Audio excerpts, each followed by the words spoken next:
I was 15 when I graduated from high school. And because I was 15, my parents didn't want me to go to college right away.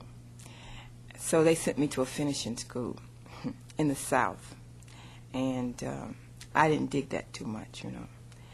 And I was very lonely, and I was very bored, and I was very isolated because they had a lot of rules and regulations which just didn't fit with me, you know.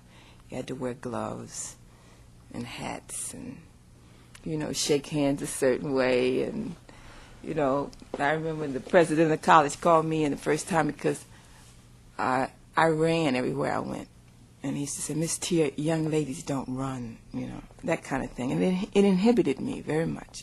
Anyway, I became a part of a dance group there because I was very, very lonely. And it was a form of relaxation, and it was a form of emotional release. And my teacher really thought that I had a gift.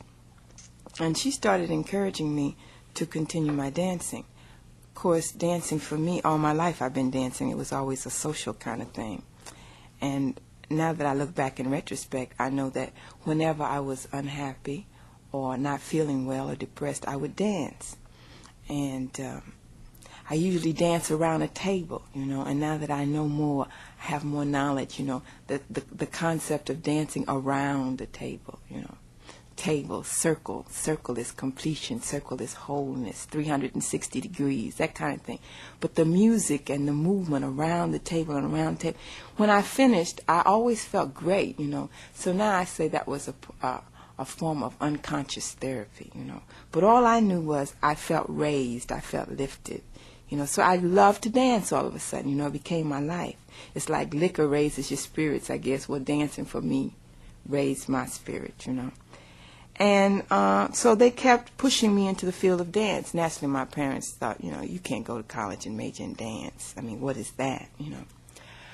But after the first year, my parents talked to my teachers, and I had made very good grades, straight A student, and they collectively decided that I should leave that school and go to the University of Illinois and major in dance, because they at that time had a very good dance department. And since I was from Illinois anyway, East St. Louis, and my sister was already at the University of Illinois, I would have more companionship and so forth and so on. So I got hung up in the University of Illinois, majoring in dance.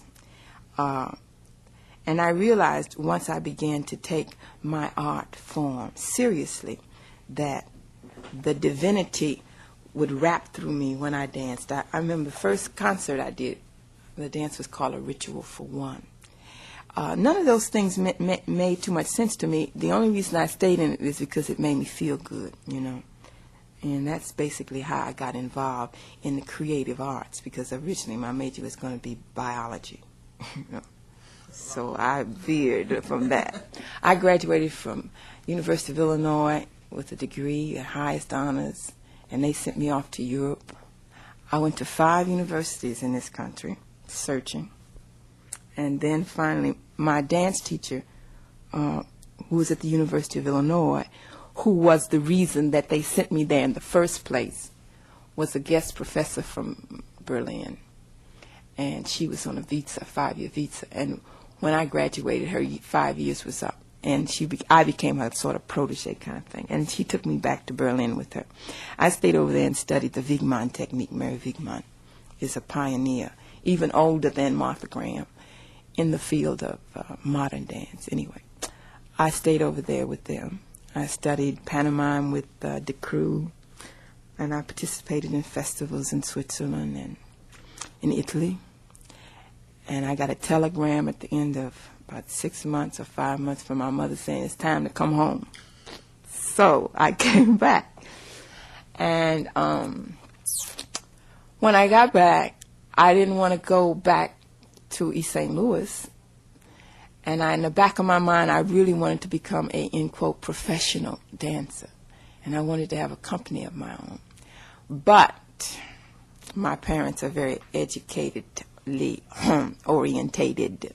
They die if they hear me talking because they say I slay the king's English, which I do on purpose. But at any rate, they asked me if I stayed in New York, the condition was that I would work on my master's. So I went to Sarah Lawrence and was going to get a degree, master's in dance drama. I couldn't stand school after this point. It was just too inhibiting. And so they collectively decided that I could go and study at the Henry Street Playhouse, which I did with Alvin Nikolai. And Nikolai is kind of famous now. In those days, he wasn't. That was in the late, 58. And the reason I went to Nikolai was because Nikolai was a protege of Hanya Holm, who was a protege of Mary Vigran. Okay, so it's the family, right? And they are very serious kind of artists. They approach their craft as it's a life thing, a way of life, so that I didn't get to socialize very much. And I really was into this thing, you know, I really was into it. I think when I really began to wake up was when we had an assignment, and everybody was supposed to go to the Museum of Modern Art and choose from a painting a gestalt, which means a theme, and create a dance from it, a composition. And all my friends went to this library, this museum, and they, you know, created all these great things. And I couldn't find anything that motivated me, nothing at all. And I was very unhappy because, you know, you want to prove yourself. I was in my Negro cycle then. And so I finally found something. Anyway, I used Miles Davis's music as the inspiration.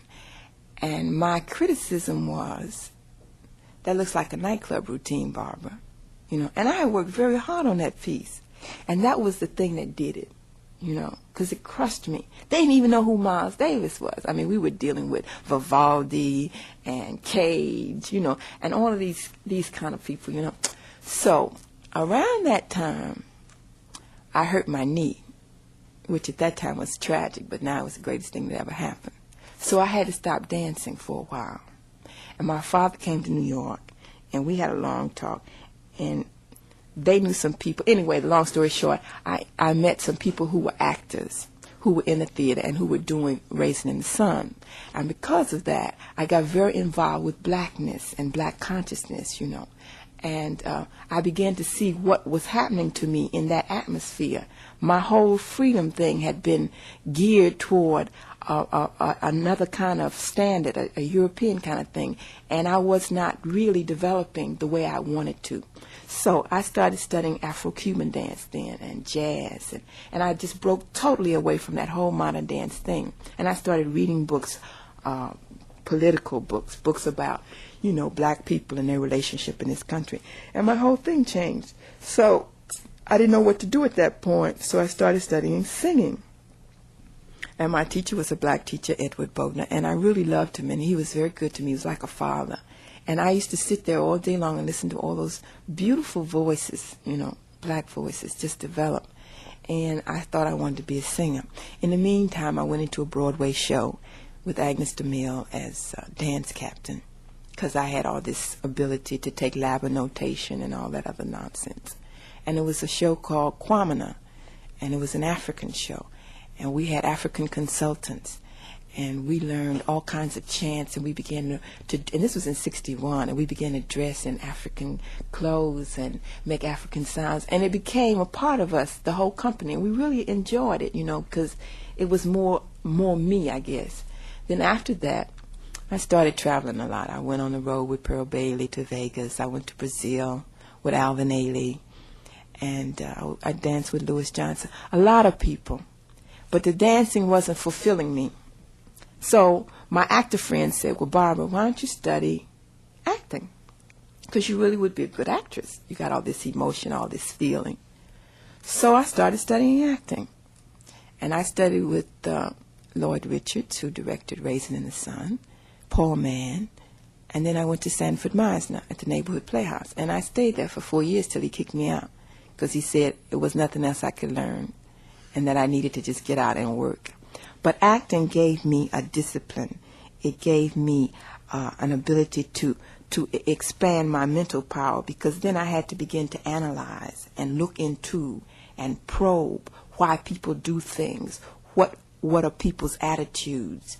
And all of this gave me a sense of totalness, because now the dancing fell into place with the voice, with the acting, and I have a natural